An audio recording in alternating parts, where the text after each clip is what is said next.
ಆಮೇಲೆ ಈ ಡ್ರೋನ್ ನಿಂದ ಎಲ್ಲೂ ಕೂಡ ಹಾನಿಯಾಗಿರೋದು, ಜನರಿಗೆ ಹಾನಿಯಾಗಿರೋದ್ರ ಬಗ್ಗೆ ಇನ್ನೂ ವರದಿಯಾಗಿಲ್ಲ. ಭಾರತದ ದಾಳಿಗೆ ಪಾಕಿಸ್ತಾನ ಪತ್ರಗುಟ್ಟಿದೆ. ಭಾರತದ ದಾಳಿ ತಡೆಯೋಕಾಗದೇನೆ ವಿಲವಿಲ ಅಂತ ಇದೆ ಪಾಕಿಸ್ತಾನದ ಆಂಟಿ ಡ್ರೋನ್ ಸಿಸ್ಟಮ್ ಕೂಡ ಫೇಲ್ ಆಗಿದೆ. ಪಾಕ್ ನಗರಗಳಿಗೆ ನುಗ್ಗಿ ಹೊಡೆದಿದೆ ಭಾರತದ ಡ್ರೋನ್. ಭಾರತದ ದಾಳಿಗೆ ಪಾಕಿಸ್ತಾನ ಪತ್ರಗಟ್ಟಿದೆ. ದಾಳಿ ಭಾರತ ಮಾಡ್ತಾ ಇದೆ, ಬಟ್ ಅದನ್ನ ತಡೆಯೋದಕ್ಕಾಗದೇನೆ ವಿಲವಿಲ ಒದ್ದಾಡ್ತಾ ಇದೆ. ಭಾರತದ ಡ್ರೋನ್ ಹೊಡೆತಕ್ಕೆ ಪಾಕಿಸ್ತಾನ ತತ್ತರಿಸಿದೆ. ಅಲ್ಲಲ್ಲಿ ದಾಳಿಗಳಾಗ್ತಾ ಇದೆ. ಪಾಕಿಸ್ತಾನದ ಆಂಟಿ ಡ್ರೋನ್ ಸಿಸ್ಟಮ್ ಫೇಲ್ ಆಗಿದೆ. ಯಾವ ರೀತಿಯಾಗಿ ಪಾಕ್ ಭಾರತದ ಮೇಲೆ ದಾಳಿಯನ್ನ ಮಾಡಿದಾಗ ಅದನ್ನ ಹೊಡೆದುರುಳಿಸಿತ್ತೋ ಭಾರತ, ಅಂತ ಒಂದು ಏಟನ್ನ ಪಾಕ್ ಭಾರತಕ್ಕೆ ನೀಡುವಲ್ಲಿ ವಿಫಲ ಆಗಿದೆ. ಅಲ್ಲಲ್ಲಿ ದಾಳಿಗಳಾಗ್ತಾ ಇದ್ರೂ ಕೂಡ ತಡೆಯೋಕಾಗದೇನೆ ಒದ್ದಾಡ್ತಾ ಇದೆ Pakistan. Anti drone system fail ಆಗಿದೆ ಅನ್ನೋದು ಗೊತ್ತಾಗ್ತಾ ಇದೆ. ನಾವು ಅವಾಗ್ಲಿಂದ ತೋರಿಸ್ತಾ ಇದ್ವಿ ಲಾಹೋರ್ನ ದೃಶ್ಯ, ಜೊತೆಗೆ ಪಾಕಿಸ್ತಾನದ ಇನ್ಸೈಡ್ ಸಿಟಿ ಹೃದಯ ಭಾಗ ಯಾವ ರೀತಿಯಾಗಿದೆ, ಹೊತ್ತಿ ಉರಿತಾ ಇದೆ ಅಲ್ಲಲ್ಲಿ. ಹಾಗೆ ಬೇರೆ ದೇಶದ ಪ್ರಜೆಗಳನ್ನ ವಾಪಸ್ ಅವರುಗಳ ದೇಶಕ್ಕೆ, ಬೇರೆ ಸೇಫ್ ಸ್ಥಳಗಳಿಗೆ ಹೋಗುವಂತೆ ಸೂಚನೆಗಳು ಬರ್ತಾ ಇದೆ. ಪರಿಸ್ಥಿತಿ ಕ್ಷಣ ಕ್ಷಣಕ್ಕೂ ಕೂಡ ಬಿಗಡಾಯಿಸ್ತಾ ಇದೆ. ಪಾಕಿಸ್ತಾನವೇ ಮಾಡಿಕೊಂಡಿರುವಂತಹ ಕೆಲಸ ಇದು.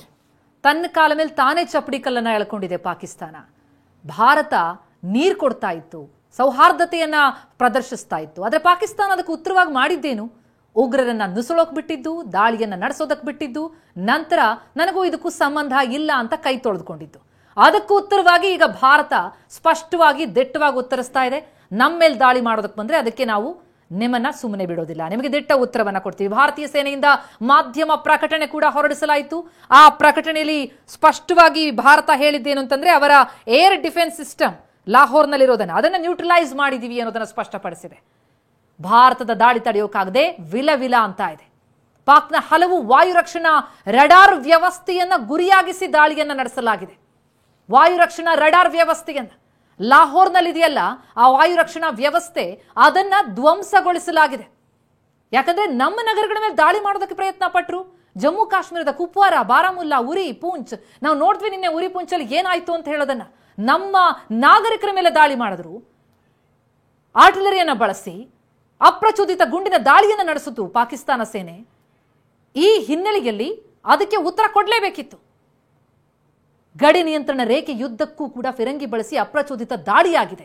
ಯಾವುದೇ ಪ್ರಚೋದನೆ ಇರಲಿಲ್ಲ ನಮ್ಮಿಂದ. ಆ ದಾಳಿಯಲ್ಲಿ ಪಾಕಿಸ್ತಾನದ ಗುಂಡಿನ ದಾಳಿ ನಡೀತಲ್ಲ, ಅದರಲ್ಲಿ ನಮ್ಮ 16 ಅಮಾಯಕರ ಜೀವಹಾನಿಯಾಗಿದೆ. ನಾವು ಉಗ್ರರ ಮೇಲೆ ದಾಳಿ, ಉಗ್ರ ನೆಲೆಗಳ ಮೇಲೆ ದಾಳಿ ಮಾಡಿದ್ ಯಾಕೆ ಹೇಳಿ? ನಮ್ಮ ನೆಲದ ಮೇಲೆ ಬಂದು ಉಗ್ರರು 26 ಭಾರತೀಯರನ್ನ, ಪ್ರವಾಸಿಗರನ್ನ, ಅವ್ರ ಕುಟುಂಬದ ಜೊತೆ ಅಲ್ಲಿ ಎಂಟರ್ಟೈನ್ಮೆಂಟ್ಗೆ ಅಂತೇಳಿ ಬಂದಂತ ಸಂದರ್ಭದಲ್ಲಿ ಹೆಂಡತಿ ಮಕ್ಕಳ ಎದುರೇ ಹೊಡೆದೊಡಿಸಿದ್ರು. ಅದಕ್ಕೆ ಪ್ರತ್ಯುತ್ತರ ಕೊಟ್ಟಿತ್ತು ನಮ್ಮ ಸೇನೆ. ಆದ್ರೆ ಅದಕ್ಕೆ ಪ್ರತಿಯಾಗಿ ಈ ರೀತಿ ಕ್ಷಿಪಣಿ ದಾಳಿ ಮಾಡೋದಕ್ಕೆ ಬಂದ್ರೆ ಸುಮ್ಮನೆ ಇರುತ್ತಾ ಭಾರತ? ಅದಕ್ಕೆ ತಕ್ಕನಾದಂತಹ ಉತ್ತರವನ್ನ ಕೊಡ್ತಾ ಇದೆ. ಜೊತೆಗೆ ನಮ್ಮ ನೆಲದಲ್ಲೂ ಕೂಡ ಅವರು ಹಾರಿಸಿದಂತಹ ಕ್ಷಿಪಣಿಗಳನ್ನ ಉಡಾಯಿಸಲಾಗಿದೆ. ಅದಕ್ಕೆ ಸಾಕ್ಷಿಯಾಗಿ ಮುರಿದ ಡ್ರೋನ್ಗಳ ಪತ್ತೆಯಾಗಿದೆ. ಜೊತೆಗೆ ಅಮೃತ್ಸರ ಭಾಗದಲ್ಲಿ ನಾವು ಆಗ್ಲೇ ಗಮನಿಸಿದ್ವಿ ಕ್ಷಿಪಣಿಗಳನ್ನ ಧ್ವಂಸ ಮಾಡಿರೋದನ್ನ. ಜೊತೆಗೆ ಅದು ನಿಜಕ್ಕೂ ಈಗ ನಿಷ್ಕ್ರಿಯಗೊಳಿಸುವಂತಹ ಒಂದು ಪ್ರಯತ್ನ ಆಗ್ತಾ ಇದೆ. ಆದ್ರೆ ದಾಳಿಯನ್ನ ವಿಫಲಗೊಳಿಸಲಾಗಿದೆ. ಜೊತೆಗೆ ಈಗಾಗಲೇ ಪಾಕಿಸ್ತಾನದ ಹಲವು ಪ್ರದೇಶಗಳಲ್ಲಿ ಅಲ್ಲಿ ಗಮನಿಸ್ತಾ ಇದೀವಿ ಅಲ್ಲಿನ ಪರಿಸ್ಥಿತಿ ಹೇಗಿದೆ ಅಂತ ಅನ್ನೋದನ್ನ.